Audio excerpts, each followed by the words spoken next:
And welcome to my podcast, Chatalicious. I'm Hayley Palmer, and today I'm joined by West End star Darius Campbell. So, Darius, let's rewind 17 years ago to the Pop Idol days. Does that seem a lifetime ago? It seems like it was yesterday, and yet you just said 17 years. And so, it was a lifetime, and I was just over that age. It was nearly half my lifetime ago. And so it's back in the good old days. Back in the good old days. I'm really grateful for the journey that I've had and for everyone's support to allow a performer to do what I love doing, which is connect with audiences and tell different stories in different ways.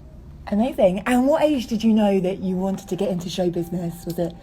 I just knew that I wanted to tell stories and in different ways. So I was four, and I was making songs up and taking nursery rhymes and jumbling them into something new. Nothing's changed. Nothing's changed, and so that's basically how I write songs. And so basically I knew from a very young age that that's what I wanted to do. My parents were doctors. I knew I wanted to be a performer.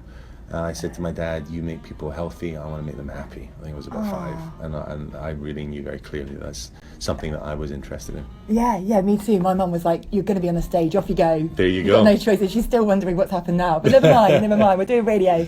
It's all good. And tell us about your West End career, because obviously that's been incredible. Well, I've been lucky. I've moved from being a recording artist into being a leading man in the West End, and I've got to play some of my favourite roles and embody some of the stories that I think are classic, endearing, enduring love stories, from Gone with the Wind to From Here to Eternity. Yeah, I saw that. That was my favourite. Oh, really? Yeah. Oh, Tim Rice, what a legend. I got to work with one of my heroes. He really is quite something, and From Here to Eternity was a lot of fun. I got to step into Burt Lancaster's shoes, and then other shows that I've loved. Chicago, you were the youngest man to play Billy Flynn, was that right? There you go, yeah, you're right. You've done your research. Well done you. And then I love Guys and Dolls. That was so much fun. I got to do the Michael Grandage production, and it won an Olivier, and got to take over Ewan McGregor's role of Sky Masterson. So I've been really lucky. And then to do things like Carmen at the O2 with the Royal Philharmonic. So it's kind of spread from being musical to opera to doing pop to doing the history of the big bands tour with Tony Bennett's big band. I've been really lucky to experience telling the stories that I think are those things that resonate with different generations, both old and young, through different genres, and that's been really fun. Great. And tell us about Bunny Girl, because obviously you're starring with Sheridan Smith at the moment. What's that like? This has been an extraordinary 2-year journey, and you're going to be able to see it on Sky, because we've just filmed it for cinematic and Sky TV release. So Sheridan Smith, one of the most beloved actresses. Yes, I'm a massive fan. Huge talent, like insane in terms of how talented this girl is. It's beyond.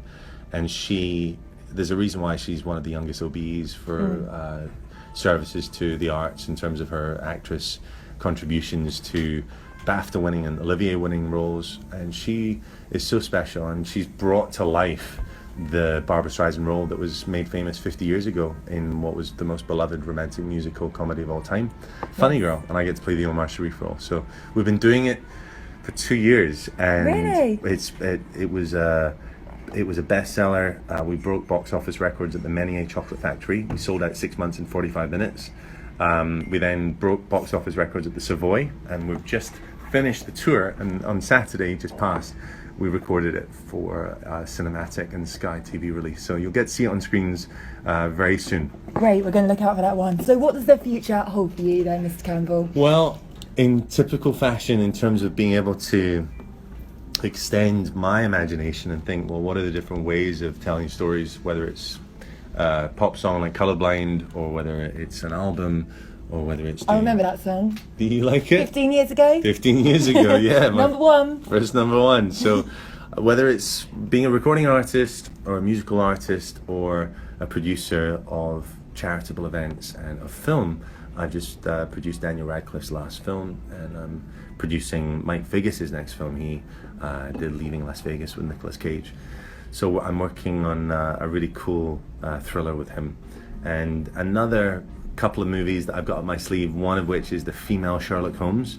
Ooh. I'm working with an Academy Award nominated producer who's worked on incredible films like The Gangs of New York, The Aviator, Black Swan, and he's my producing partner on the female Sherlock Holmes, which we are currently just finishing the script to. So it's been a really exciting journey of storytelling and trying to find those things that are relevant today, because the great stories are the ones that repeat themselves in different formats, in different ways, whether it's fashion or story. There are only certain key points that we keep coming back to, the themes of love and loss and betrayal, and those are things that we see come up a lot, and so I'm trying to do that in new ways, and film is the next form of doing that. So being fully immersed in film production is something that I'm going to be doing in the immediate future. That sounds great. Okay, so we've got a few cheeky questions for you, Darius. Hit Is me that up. okay? Have a swig of the beer in there. Check this out. So what's the first record that you ever bought? I bought Michael Jackson's Bad on cassette. That was the first record that I bought. I love a cassette. Right? Loving the cassette. We're showing our age now. I know, right? All right, if you had a dinner party, what 3 guests would you invite? Bruce Lee, the Dalai Lama, and Marilyn Monroe. What about me? You definitely be there. Oh, that's right then. You're the hostess of the dinner, aren't you? I thought you were Absolutely. cooking. No, I don't cook. Oh, Do you don't cook? I do cook. I'll cook. You can serve. Okay, I'll do that. You do the dishes. I'll dry up. You wash them, I'll dry them. Yeah, that's a good deal, good deal.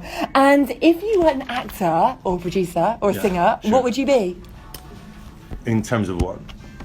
As a job, what would you do if you didn't do anything in musicals? Oh, if I wasn't any of Yeah. these things, what would I do?